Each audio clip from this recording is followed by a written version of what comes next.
నమస్కారం. కథను వినబోయే శ్రోతలకు చందమామ కథలు బై ఆర్కే స్వాగతం. ప్రస్తుతం చెప్పబోయేది బండరాముడు 6వ భాగం, ఆఖరి భాగం.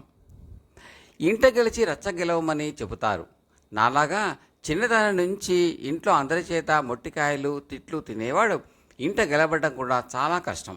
ఇంట్లో వాళ్ళు తమ అభిప్రాయాలు మార్చుకోరు. మన ప్రవర్తనను బట్టి వాళ్ళు కూడా అభిప్రాయాలు ఏర్పరచుకోరు. వాళ్ళ అభిప్రాయాలను బట్టే మన ప్రవర్తన ఏర్పడుతుంది.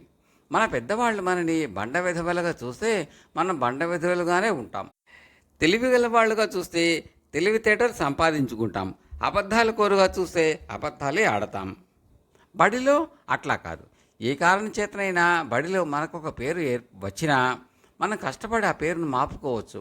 ఒకవేళ పోకపోయినా ఆ పేరు గురించిన అభిప్రాయం మారిపోవచ్చు. 5వ క్లాసులోకి వచ్చాక నన్ను చాలామంది విద్యార్థులు గౌరవంగా చూడసాగారు. నన్ను బండరాముడు అని పిలిచేవాళ్ళు కూడా ఆ పేరు గొప్పగానే చూసేవాళ్ళు కానీ హీనతగా చూసేవాళ్ళు కాదు.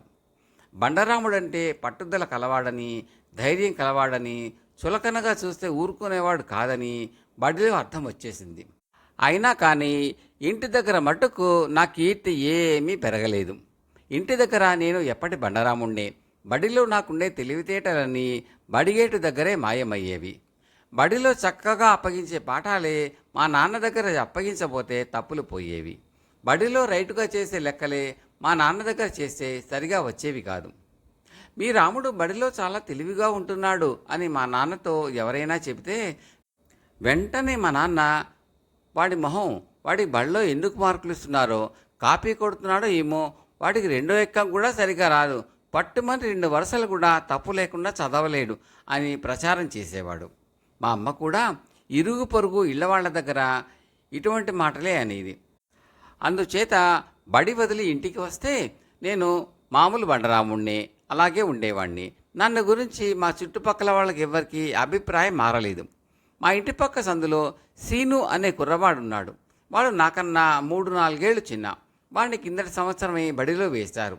కానీ వాడు బడికి పోడు. బడికి పోతే మేస్టారు కొడతాడు అని వాళ్ళ అమ్మకు భయం.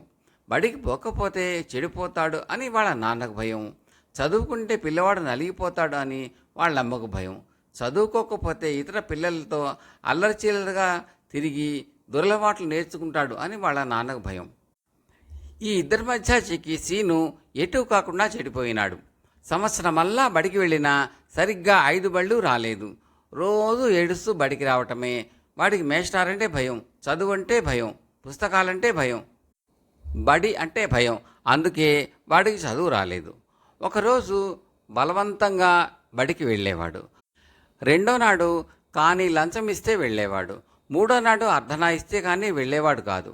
4వ రోజు అణా ఇచ్చినా కానీ అది పట్టుకుని ఎక్కడికో వెళ్ళి గోళీలు కర్రాబిళ్ళ ఆడేవాడు తప్ప బడికి మాత్రం వెళ్ళేవాడు కాదు. వాడి చదువు గురించి రోజు వాడి అమ్మా నాన్న పోట్లాడుకునేవారు. వాడికి చదువు రాదని పంతులు కొడతాడు. రానివాడికి కొడితే వస్తుందా?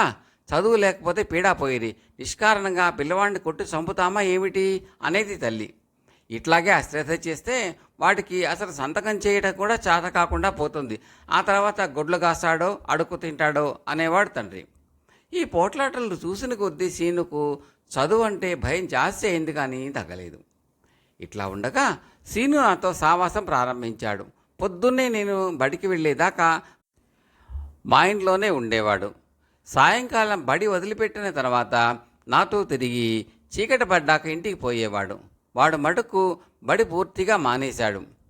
సీను బడి మానేశాడనే బాధ వాళ్ళమ్మకి లేకపోయింది. కానీ నాతో తిరిగి చెడిపోతున్నాడు అనే బాధ పట్టుకుంది. తిరక్క ఆ బండరాముడితో తిరుగుతావుట్రా అని ఆవిడ సీనును కోప్పడేది. తన కొడుకు చాలా బుద్ధిమంతుడైనట్టు, నేను వాడిని చెడగొడుతున్నట్టు అందరితోటి చెప్పేది.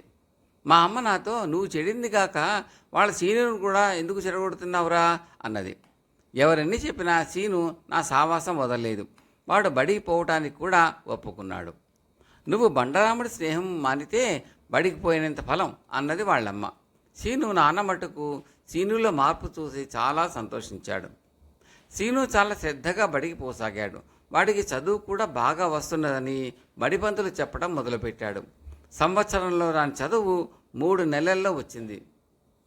బాలశిక్ష కొన్నారు. అది కూడా నెల రోజుల్లో చదివి పడేశాడు. సీను ఇప్పుడు చాలా మంచి పిల్లవాడు. వాడిని అందరూ మెచ్చుకునేవాళ్లే. వాళ్ళ అమ్మ కూడా మావాడు బడికి వెళ్ళడం మొదలుపెట్టి ఆ బండరాముడి స్నేహం తగ్గించిన తర్వాత చక్కగా బాగుపడ్డాడు, లక్షణంగా చదువుకుంటున్నాడు అని అందరితోటి చెప్పింది. సీను నాన్న మాత్రం 3 రూపాయలు పెట్టి నాకు ఒక మంచి ఫౌంటైన్ పెన్ కొని ఇచ్చాడు. నన్ను గురించి ఎవరేమనుకున్నా నాకు ఇప్పుడు విచారం లేదు. కానీ పెద్దవాళ్ళు చిన్నవాళ్ళను అర్థం చేసుకుంటే చిన్నపిల్లల జీవితాలు ఇంకా సుఖమయంగా ఉంటాయి. అందువల్ల చిన్నపిల్లల తెలివితేటలు కూడా త్వరగా పైకొస్తాయంటాను. మరి మీరేమంటారు? ఒప్పుకుంటారు కదా? బండరాముడు 6వ భాగం ఆఖరి భాగం సమాప్తం. మీకు ఈ కథ నచ్చితే లైక్ చేయండి, షేర్ చేయండి, సబ్స్క్రైబ్ చేసి గంట సింబల్కి ఆన్ నొక్కడం కూడా మర్చిపోకండి. ఇలా చేయడం వల్ల నేను పెట్టబోయే తదుపరి వీడియోలన్నీ కూడా మీరు చూసి ఆనందించవచ్చు. మీ సూచనలు తప్పక కామెంట్ల రూపంలో తెలపండి.